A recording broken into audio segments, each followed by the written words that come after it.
This video is about writing body paragraphs for essays. We're off to Texas, yeehaw! I'm just kidding. So Texas is an acronym that we use to remember all the things that you need to include in a body paragraph. So T is for topic sentence. This informs the reader of what the paragraph is about. This should be one succinct, economical sentence linking your subtopic or your supporting argument to your thesis or your essay question. It's nice, short, sharp, to the point. You need an explanation, it's brief. It's about what you mean, how your subtopic relates to your discussion or argument. It gives the reader a little bit more information before you get into the specifics of things. If there are types or categories of the things that you'll discuss in the paragraph, they might be included here in the explanation. You need to include an example or two, or sometimes even more if that's appropriate. In English essays, these examples should be quotations as much as possible, but they can also be paraphrasing, particularly if you're writing about visual texts like films. You need to analyze the example or examples that you've provided. This analysis is really explanation of how or why your example supports the claims that you're making. You should have at least 2 sentences in your analysis. The more you show how much you understand your example, the better. Finally, you should finish your body paragraph with a summary sentence. It's a succinct or economical restatement of this particular argument in relation to the question or your thesis. It can also include a conclusion you have drawn about the material examined in the paragraph. It's like a mini conclusion for this particular paragraph. But you should avoid just regurgitating your topic sentence as that's really boring to read. Now, sequence of those pieces of the paragraph. You can manipulate the sequence of the examples and analysis to suit your discussion, your argument or explanation, or the way you're expressing yourself. So your body paragraphs can be structured like the following examples there.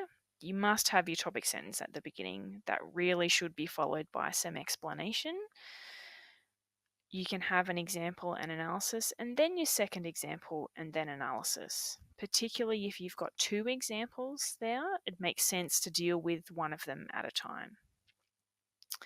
In the second example that we have here, after your explanation, you might want to have some analysis first, and then an example that makes that analysis clear. But you can mix that up. Or you could structure it like this third example here. There's no set rule really about how to order your examples and analysis, but it should be structured in a way that makes your argument or your discussion convincing. So let's look at an exemplar paragraph that uses a straightforward Texas structure. Oppression and control is an emerging theme of 1984. The lives of the people of Oceania are highly controlled to the point where individuality and personal choices cannot really exist. When Winston is considering writing in his diary for the first time, he muses this was not illegal, nothing was illegal since there were no longer any laws, but if detected it was reasonably certain that it would be punished by death, or at least by 25 years in a forced labour camp. Orwell 1948, page 7. In this totalitarian state, citizens are not controlled by explicit laws, but by fear of punishment. This fear is so ingrained in the population that law may as well not even exist. By writing in the diary, Winston is expressing free thought, which the party cannot survey or control, and that is why the act is to be feared. The state exerts this form of indirect control extremely effectively, and so the reader is curious about what will happen to Winston in this oppressed world. Our first sentence here is our topic sentence, short and sharp and to the point. We get a sense from that topic sentence that this paragraph is going to be about the theme of oppression and control in this particular text. Now, for you, those of you watching this video, even if you haven't read 1984, that doesn't matter. What we're looking at is what's happening in each section of this paragraph. So we have our topic sentence in red. Then we have our explanatory sentence in green. A sense of oppression and control of what? What is that about? Okay. We've got a sense that things are highly controlled and people cannot be themselves. There's no individuality. There are no personal choices. Then here in blue, we have our examples. There's a brief contextual introduction. We have a quote here, indicated by the quotation marks, and we have a reference as to where exactly this quotation comes from. These are not the words of the student who wrote the paragraph, so we need to reference it. So after our example comes the analysis and explaining what Winston writing in his diary has to do with oppression and control. What does it tell us about oppression and control? What questions and ideas does it raise in the mind of the reader about oppression and control? That's the sort of thing you should be analysing or explaining in your paragraph if you're discussing theme. Finally, we have a summary sentence here. Okay, the fact that this control is exerted extremely effectively, and a little conclusion about the link to the reader. What's the effect of this? What's the point of setting up this world? And the point is that the reader is curious and wants to read on.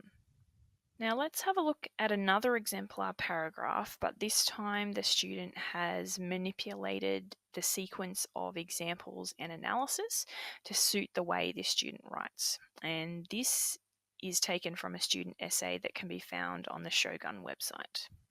And again, even if you haven't read the text which this paragraph discusses, that's okay. We're just looking at what happens in each section of the paragraph. One of the most common conventions of Gothic literature is the damsel in distress, but Leven's use of this is dissimilar to typical Gothic literature. His incorporation of it is manifested clearly through the character development of his protagonist, Rosemary. She is passive, and for the majority of the novel, mistreated by the people around her. She is given by her husband and neighbours without her consent to Satan and made to carry his baby, a painful and harrowing ordeal. Unlike traditional Gothic heroines, however, Rosemary takes control of her life rather than relying on a man to rescue her. This can be seen when she resolves that this time she would turn to no one, would expect no one to be her saviour, she would do it alone, with her longest, sharpest knife to fend away those maniacs. 11-20-10 pages. This change to the literary convention reflects the shift in attitudes towards women that was occurring in the time in which the novel was written. The 1960s in America saw the beginning of second-wave feminism, and consequently literature was altered to reflect these new societal views. Thus, Leven gave Rosemary traits such as independence and initiative, which set her apart from classic Gothic heroines such as Antonia in M.G. Lewis's The Monk. Leven initially introduced the standard Gothic convention of a helpless woman tormented by powerful men, but through his character development he distinguishes Rosemary from typical women in Gothic literature and hence achieves a more modern style of Gothic horror. So again, we have our succinct topic sentence.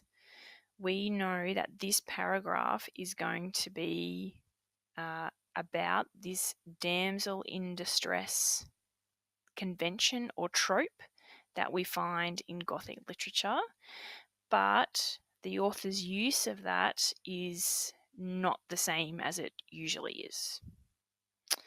So we have our explanation here. You know, if this student's going to discuss a damsel in distress, who exactly is this damsel in distress, and you know what's different about her? We have the name of the character, and it's about the character development the portrayal and the changes of the character within the text. Now, the writing that's here in yellow is really our analysis. It's the student's interpretation of what's presented in the text. This student has described Rosemary as passive, okay, explaining that she has been mistreated. And so what's an example of that passivity? What's an example of that mistreatment? It's the fact that she is given by her neighbours and husband without her consent to Satan and has his baby. Okay, and then we come back to some analysis.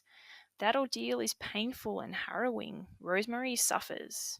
Okay, the analysis continues. It's unlike traditional Gothic. Okay, what Rosemary does, this description comes from the student. It's the student's analysis that Rosemary takes control of her life. Okay, so then we have an example of Rosemary taking control of her life. Okay, she resolves that no one is going to be her savior and so on. Okay, and again, after this quotation, after the words that don't come from the student, we have a reference here. Okay, then the student moves back into analysis. Okay, here we have Rosemary, who's not the ordinary damsel in distress. What's the point of that? Why explain to the marker that you know that? Okay, you need to push the analysis to the next level. This indicates a shift in attitudes towards women in the context of when the novel was published. Okay, we've got a reference here to second wave feminism, and that this opinion about women is a reflection of these new societal views. Okay, what's the significance of Rosemary not being a typical damsel in distress?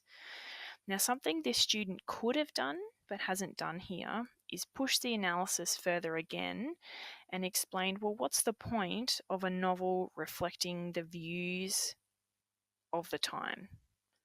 And often that's about reader engagement. If readers can recognize themselves in the characters they're reading about, they're often far more engaged in the novel. Finally, down the bottom here, we have the summary sentence that Levin initially introduced this standard helpless woman, damsel in distress, but then Rosemary becomes someone different, and therefore it's a more modern style to the novel as a whole. It's not traditional Gothic horror.